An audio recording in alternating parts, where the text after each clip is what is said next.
across any industry is the fact that people are going to be impacted, right? So, I just, as a change professional, as someone who's kind of on that side of making sure that the people are okay through all these changes, let's talk a little bit about, that aspect of AI and the implications, because at the end of the day, everybody just wants to know what's going to happen to me, like how is it going to really impact my job. And I think a lot of the fear that clients might have to help to overcome with their employees is the fact that these are not supposed to replace you, it's supposed to help and aid you. So Kabir, I know you're also in the change space with me, so what are your thoughts on that?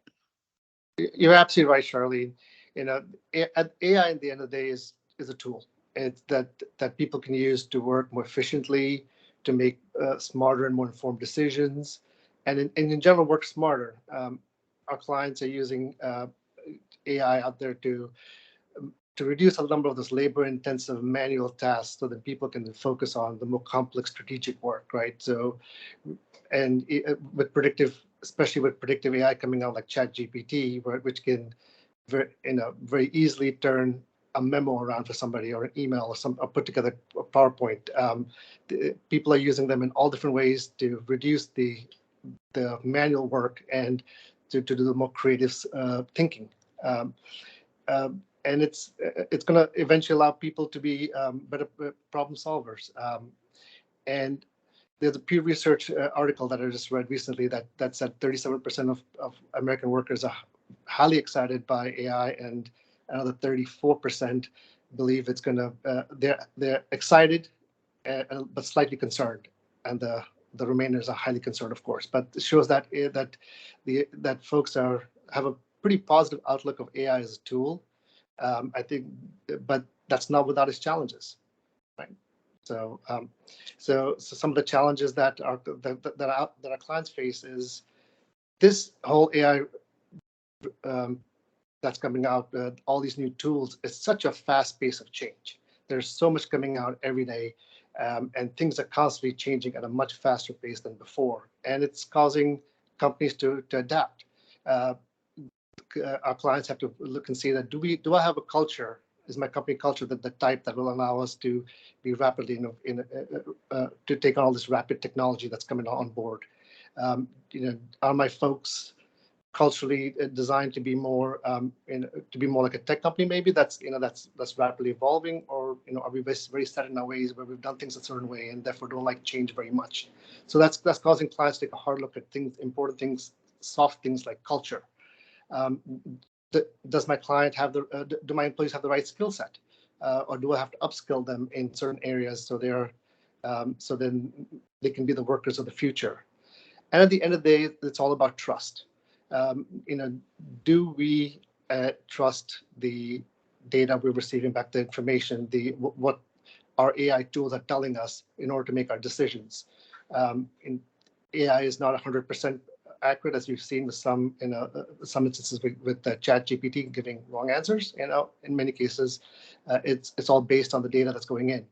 So there's a high level of trust that needs to be built before everyone can just fully trust what's going on. Some people just rather do it themselves, have their hands on paper and solve the equations themselves. But yeah. Yeah. For sure. I think trust is a big factor in terms of any effort where you're trying to tackle a culture change, where you're trying to introduce any new technology. I think we've all experienced that. So we know that that is a major part of getting people bought into what is going to happen. I know, Eric, in a former life, you had a little bit of experience in terms of training and dealing with people as well. So definitely, I'm going to give you time to weigh in on it. Yeah.